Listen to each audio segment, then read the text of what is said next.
하나님께서 주시는 말씀은 시편 27편 1절에서 6절까지 말씀입니다. 여호와는 나의 빛이요 나의 구원이시니 내가 누구를 두려워하리요. 여호와는 내 생명의 능력이시니 내가 누구를 무서워하리요. 이들이 내 살을 먹으려고 내게로 왔으나 나의 대적들 나의 원수들이 그들을 실족하여 넘어졌다.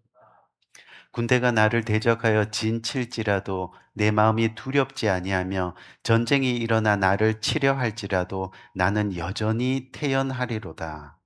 내가 여호와께 바라는 것이 무엇을 구하니 곧 내가 내 평생에 여호와의 집에 살면서 여호와의 아름다움을 바라보며 그의 성전에서 사모하는 것이라. 여호와께서 환난 날에 나를 그의 초막 속에 비밀히 지키시고 그의 장막 은밀한 곳에 나를 숨기시며 높은 바위 위에 두시리로다. 이제 내 머리가 나를 둘러싼 내 원수 위에 두리니 내가 그의 장막에서 즐거운 제사를 드리겠고 노래하며 여호와를 찬송하리로다. 아멘, 아멘. 예, 지난주에 기도와 순종이라는 주제를 가지고 우리가 해야 할 일이라는 제목으로 첫 번째 시간을 가졌습니다. 예, 우리가 해야 할 일 뭐죠? 바로 주님의 몸된 교회가 함께 하나 되어 기도하는 겁니다. 예, 기도할 때 하나님의 놀라운 역사가 일어나게 됩니다. 바울이 갇혔던 베드로가 갇혔던 그 감옥의 문이 활짝 열리고 쇠사슬이 풀리는 역사가 일어나게 되었죠. 예, 오늘 기도와 순종 두 번째 시간으로 우리가 해야 할 고백이라는 제목을 가지고 여러분들과 함께 은혜를 나누려고 합니다. 여러분도 잘 알고 있는 문호가 중에 이 톨스토이가 있습니다. 이 톨스토이 작품 중에 사람은 무엇으로 사는가라는 책이 있는데 그 책에 나오는 내용 하나를 여러분들에게 소개하려고 합니다.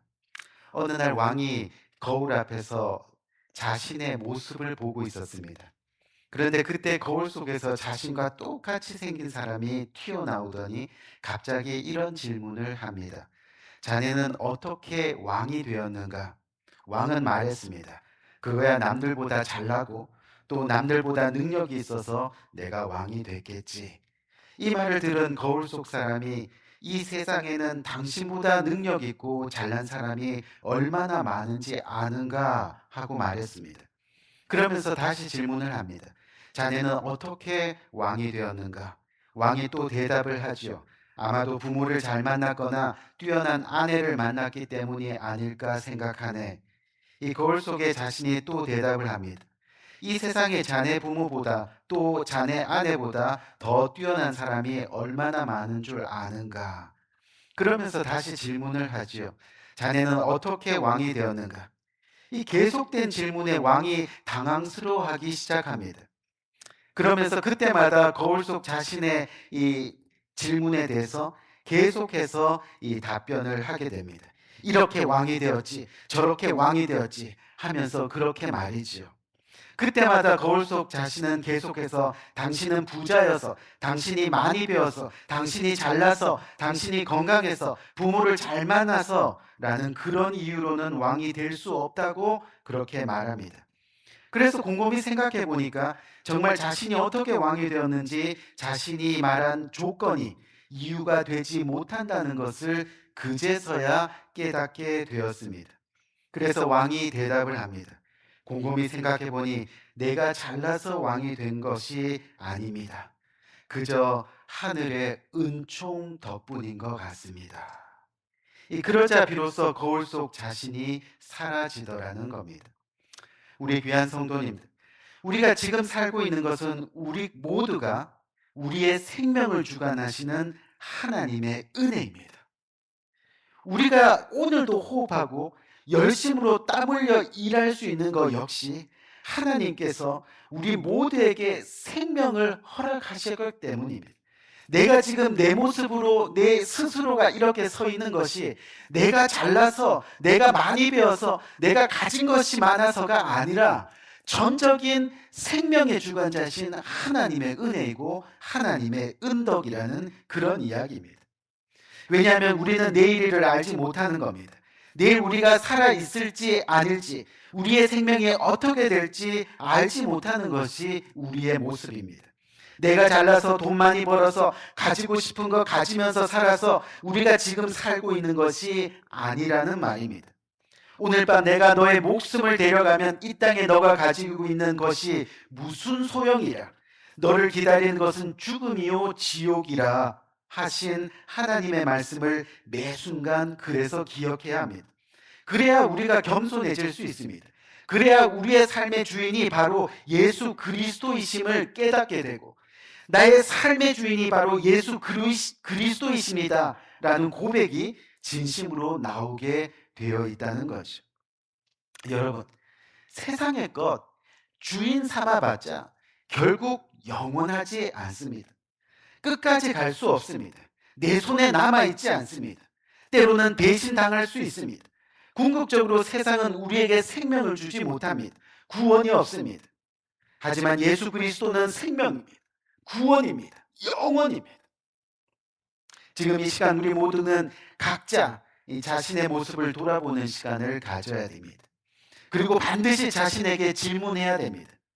진정 내 삶 속의 주인이 나의 주님이 나의 주인이십니다 라는 기도와 순종의 고백이 우리의 삶 가운데 있는가 말입니다. 만약 우리가 해야 할 이 고백이 우리 자신에게 지금 없다면요, 우리에게 아직 예수 그리스도가 온전히 우리 삶의 주인이 되지 못했다는 증거입니다. 아직도 세상이 주인이라는 겁니다. 아직도 돈이 주인입니다. 아직도 자녀가 주인이고, 성공이 주인이고, 사업이 주인이고, 명예가 주인이고, 내 생각, 내 경험, 내 방법이 주인인 겁니다. 오늘 본문의 배경이 바로 이런 내용입니다. 주님이 나의 주인이십니다 라는 고백이 있는가 저와 여러분들에게 물어보고 있는 것이요.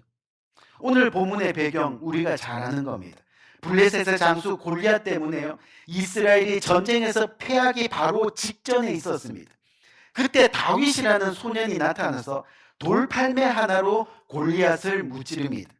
이 일로 이스라엘이 블레셋과의 전쟁에서 승리하고 결국 백성들이 뭐라 그럽니까? 사울은 천천히요, 다윗은 만만이라 노래를 지어 부를 만큼 이 다윗의 인기가 높아져 갔습니다. 그런데 이 사건으로 인해서 다윗은요, 이 생애의 가장 큰 위기를 맞게 됩니다. 사실 다윗이 교만에 빠진 것도 아닌데 공격을 받게 되는 겁니다. 차라리 다윗이 골리앗을 쓰러뜨리고 나서 어깨라도 좀 으쓱했으면 하나님이 야, 너 지금 교만한 거야? 그러면서 시험을 주시면 어느 정도 이해가 가는데 말이죠. 이 무슨 얘기냐면요, 우리 인생 성공 뒤에는 반드시, 제가 뭐라 그랬어요? 반드시라 했습니다. 단 한 사람도 예외가 없다는 말이에요. 반드시 우리 인생 적던 많던 뭔가 성공한 뒤에는 반드시 교만이 찾아오게 되어 있다는 것을 우리는 기억해야 합니다. 하나님께서 그것을 오늘 말씀을 통해서 경고하고 계시는 겁니다. 여러분, 성경에서 교만은 뭐예요? 하나님을 두려워하지 않는 모습입니다. 궁극적으로는 하나님을 믿지 않는 겁니다. 왜요? 즉 하나님이 아닌 자신이 주인이 된 것을 교만이라고 말하기 때문이죠. 다윗이 정말 왕이 된 이후에는 어떻게 됐어요? 결국은 교만이 찾아왔잖아요. 성공 때문에 자신이 어때요? 스스로 무너져 버립니다. 어떻게 해요? 자신의 부하를 전쟁터에서 계획적으로 죽게 만듭니다. 그리고 그의 아내 밧세바를 자신의 것으로 취합니다. 자신이 사람을 죽게 만들기도 하고 또 마음에 들면 무엇이든 빼앗기도 합니다. 자신이 주인이 되다 보니까 뭐가 죄인지 뭐가 잘못된 건지 구분을 못하는 겁니다. 그것이 바로 교만이라는 거예요. 여러분, 세상의 이치를 봐도 그렇습니다. 돈 없던 사람이 돈이 생기면 10명 중에 9명은 반드시 교만해지더라는 거지. 힘없던 사람이 힘이 생기면 교만해지는 겁니다. 교회 안에서도 마찬가지입니다. 직분이 없던 사람이 직분이 생기면 섬김은 줄어들고 목소리만 높아지는 겁니다. 그러다가 시험이 찾아옵니다. 그때 뭐가 죄인지 뭐가 잘못된 것이 구분을 못하는 겁니다. 그것이 바로 교만이라는 겁니다. 오늘 본문의 배경을 보면 다윗에게 큰 위기가 찾아왔습니다. 왕위를 빼앗길까봐 사울은요, 다윗을 죽이려고 합니다. 어떻게 해요? 사울이 다윗에게 2번이나 창을 던져 죽이려 합니다. 그 다음은 어떻게 했어요? 다윗을 혼자 이 블레셋 땅으로 보내 죽게 하려 했습니다. 그 후에 다윗은 자신을 죽이려는 사울과 그 군사들을 피해서 도망다니는 신세가 되었습니다. 그 장면을 한번 생각해 보세요. 얼마나 무섭고 두렵고 떨리고, 그렇죠? 다윗은 지금 기도와 순종으로 하나님의 일을 하고도요, 즉 좋은 일을 하고도 결국은 아무것도 얻지 못했다는 겁니다. 그래서 그때 불평과 원망이 가득 쌓일 수 있는 그때, 여러분 생각해 보세요. 하나님이 했는데 복은커녕 생명의 위협을 당하고요, 두려움에 빠져 있는 거예요. 그러면 모든 사람들이, 대부분의 사람들이 어떻게 해요? 하나님을 원망하는 게 수순입니다. 하나님께 불평하는 것이 당연하다고 생각합니다. 그런데 그때 원망과 불명이 정말 가득 쌓일 수밖에 없는 그때, 자신의 인생이 실패라고 생각할 수 있는 그때, 하루하루 생명의 위협 속에서 살아가야 하는 그때, 이 내일을 알지 못하는 그때, 다윗이 지금 뭘 하고 있어요? 오늘 본문의 내용을 보니까 주님 앞에 나와 엎드렸습니다. 기도합니다. 부르짖습니다. 우리 귀한 성도님, 여러분 그거 아세요? 이 세상에 사는 모든 생명체에게는요, 반드시 천적이 있고 원수가 있고 반대가 있다는 것을 우리는 기억해야 돼요. 다시 말해서 살아있다는 것, 살아있는 것, 곧 모든 생명체에는 생명의 위협이 도사리고 있다는 것을 우리는 기억해야 돼요. 땅을 기어가는 한 마리 벌레에게도요, 천적이 있고 원수가 있습니다. 하늘을 나는 새에게도 천적이 있고 원수가 있습니다. 사업가에게도 대적이 있고, 정치에도 여당과 야당이 있고, 대통령이 되어도 천적이 있습니다. 높이 올라갈수록 천적은 더 많습니다. 결혼해서 사랑하는 아내와 함께, 남편과 함께 행복한 가정을 이루면 천적이 없을 것 같죠. 살다 보면 천적이 생기는 거예요. 남편이 천적이 되고, 아내가 천적이 되고. 십자가 사랑이라는 이름으로 만난 교회 공동체 안에도 천적이 있습니다. 모두가 나를 좋아할 수 없다는 이야기입니다. 반드시 나를 싫어하는 사람이 생기게 마련입니다. 믿음이 없는 사람은 그 상황을 회피하고 떠납니다. 하지만 믿음이 있는 사람은 그것을 극복하기 위해서 하나님을 의지합니다. 그런데 하나님만 의지하면 끝날 줄 알았는데 또 천적이 생깁니다. 우리를 대적하는 천적이 누가요? 마귀가 또 있는 겁니다. 끝날 줄 알았는데 끝을 보여줄 수가 없습니다. 섭섭하게 하고 우리를 억울하게 만듭니다. 또 살아가다 보면 질병도 있고 상처도 있고 죄의 짐도 있고 죽음의 두려움도, 이 모두가 우리의 대적이 될 수 있다는 거죠. 여러분 무슨 얘기예요? 아무런 문제도 없이요, 천적이나 대적도 없이 사는 사람은 없다는 겁니다. 나는 아무런 문제가 없어요. 나는 어떤 원수도 없고 대적도 없고 나를 싫어하는 사람도 없어요 하는 사람은 어디 가면 찾을 수 있어요? 공동묘지에 가면 찾을 수 있어요. 근데 오늘 본문의 다윗은 그런 상황에서 뭘 했다는 겁니까? 오늘 본문 1절을 보니까요, 여호와는 나의 빛이요 나의 구원이시니 내가 누구를 두려워하리요.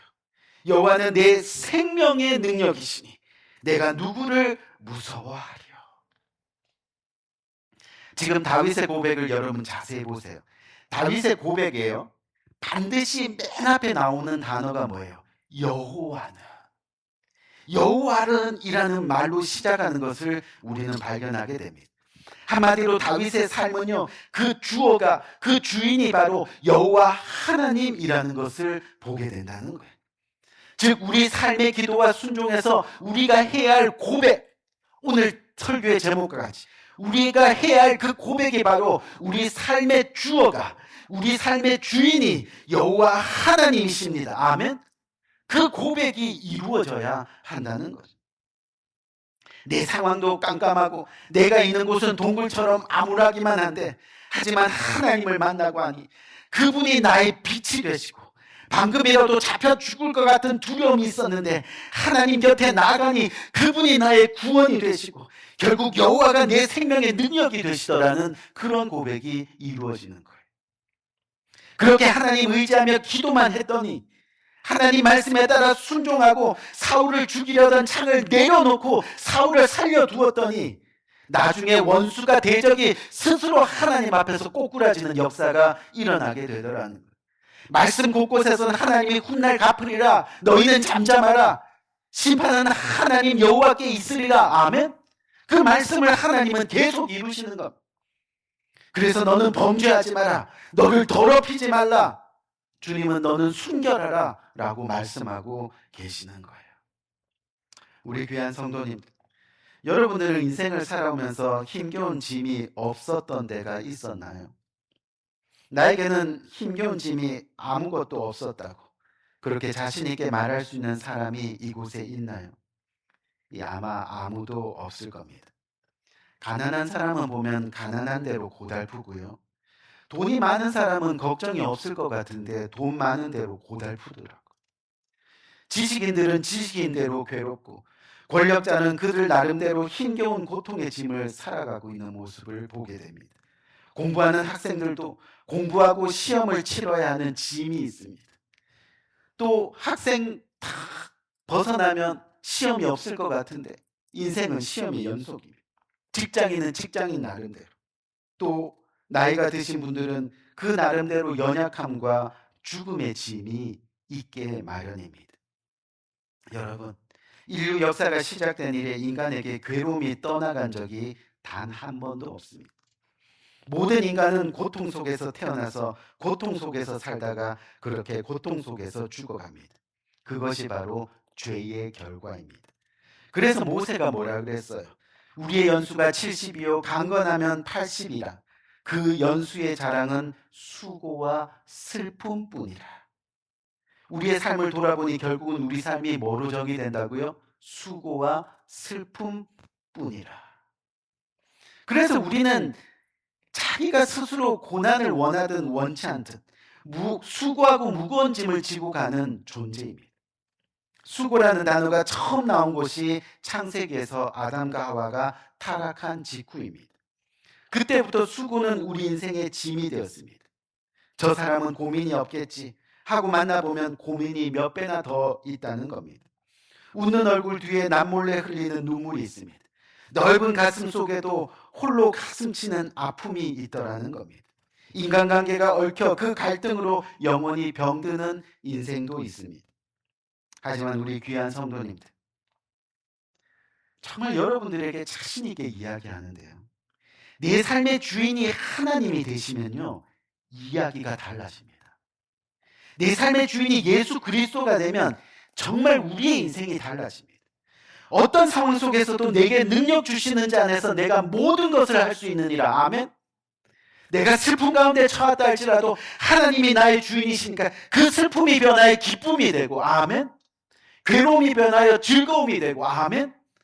하나님이 나의 주인이 되시면 뭐라고요? 내게 능력 주시는 자 안에서 내가 모든 것을 감당할 수 있게 된다는 겁니다. 기쁨을 회복하고 감사를 회복하고 기도함으로 모든 무거운 짐을 주님의 십자가 앞에 내려놓는 용기가 생기게 되더라는 거죠. 아주 오래전에 여러분들에게 말씀드린 예화입니다. 이 카이스트 기말 시험 문제에 실제 나온 그런 이야기죠. 이 카이스트 시험, 기말 시험에 이런 문제가 나왔다고 해요. 잘 한번 들어보시고 여러분들도 한번 맞춰보세요. 잘 들어보세요. 50cm, 2kg의 연어 한 마리가 시속 50km로 쏟아지는 80도 각도의 폭포를요, 5m 뛰어오를 때 필요한 힘의 크기를 서술하시오. 갑자기 머리가 막 아파오죠, 그렇죠? 이 많은 학생들이 그 문제를 딱 받자마자 막 수학적으로, 물리적으로 막 피타고라스 각도 재고 뭐 이러면서 열심히 문제를 푸릅니다. 근데 한 학생이요, 그 시험지를 받자마자 바로 답을 써가지고 시험지를 다 교수한테 제출하고 나가는 거예요. 그 교수가 너무 의아해가지고 이 어려운 문제 어떻게 이렇게 몇 초 만에 풀었을까? 이 감독하시던 교수가 그 답이 너무 궁금한 거예요. 그래서 그 답안지를 이렇게 읽어봤더니 그 답안지에 죽을 힘을 다해서 뛰면 된다, 이렇게 하고는 우리 귀한 성도님들, 우리의 삶이 지금 힘들던 힘들지 않던, 어렵던 어렵지 않던, 고난이 있던 고난이 없던, 우리는 내일을 알 수 없는 인생들이, 다윗은 고난 가운데 기도와 순종으로 주님 앞에 고백합니다. 여호와는 나의 빛이요 여호와는 나의 구원이시니 내가 누구를 두려워하여, 여호와는 내 생명의 능력이시니 내가 누구를 무서워하리요. 죽을 힘을 다해 하나님을 찾으면 우리의 인생의 문제가 해결되는 거예요. 어떤 상황 속에서 기도 자리에 나가 정말 주님을 간절히 찾으면, 어떻게든 말씀에 순종하려고 하면, 어떻게든 죄를 짓지 아니하고 주님만 붙들고 씨름하다 보면 우리의 인생 모든 문제가 죽음조차도, 아멘, 해결되는 놀라운 역사가 일어나게 되었습니다. 드디어 다윗이 왕이 되었습니다. 성공했습니다. 그랬더니 정말 교만이 찾아왔습니다. 하나님 없이 살 수 있을 것 같아요. 그래서 잠시 하나님을 망각했습니다. 하지만 하나님이 죄에 대해 경고하실 때 민감하게 하나님의 음성을 듣고 주님 앞에 다시 엎드립니다. 이게 중요한 겁니다. 우리 모든 사람들은요, 죄를 지을 수밖에 없어요. 왜요? 죄인이니까요. 죄의 결과로 우리가 살아가니까요. 하지만 주님께서 죄에 대한 경고를 하실 때 민감하게 하나님의 음성을 듣고 주님 앞에 엎드릴 수 있는 용기가 저와 여러분들에게 필요합니다. 다시 한번 주님 앞에 나가 고백합니다. 어떻게 해요? 여호와는 나의 빛이요 여호와는 나의 구원이시니 내가 누구를 두려워하려. 여호와는 내 생명의 능력이시니 내가 누구를 무서워하리요. 결국 그 고백의 입술을 통해서 주님이 온전히 다윗의 구원이 되셨습니다. 그때부터 주님이 다윗의 온전한 생명이 되셨다는 겁니다. 우리 귀한 성도님들, 주님 앞에 기도와 순종으로 나가는 우리 주님의 자녀의 삶의 모습 가운데 우리가 반드시 해야 될 고백이 뭐라고요? 주님이 내 삶의 주인이십니다. 아멘. 기도하며 말씀에 순종하며 그렇게 나가는 겁니다. 우리 귀한 성도님들, 우리 교회는 매주 금요 기도 예배의 자리가 있습니다. 주님 앞에 나와 기도하는 겁니다. 지난주 말씀처럼 교회가 함께 기도하는 것. 또 이번 주부터 4주 동안 하나님의 말씀을 배우는 자리가 매주 수요일마다 있습니다. 피곤하고 힘들고 하는 일이 바빠도 그럴 때일수록 더욱 기도의 자리, 말씀의 자리로 나오는 모습이 있어야 하는 겁니다. 말씀의 자리에 나오고 기도의 자리에 나올 때 결국 하나님의 능력을 체험하게 되는 겁니다. 그래야 우리의 교만이 꺾이는 겁니다. 그리고 그때가 바로 내 삶의 주인이 당신입니다, 이 고백하는 순간이 되는 거죠.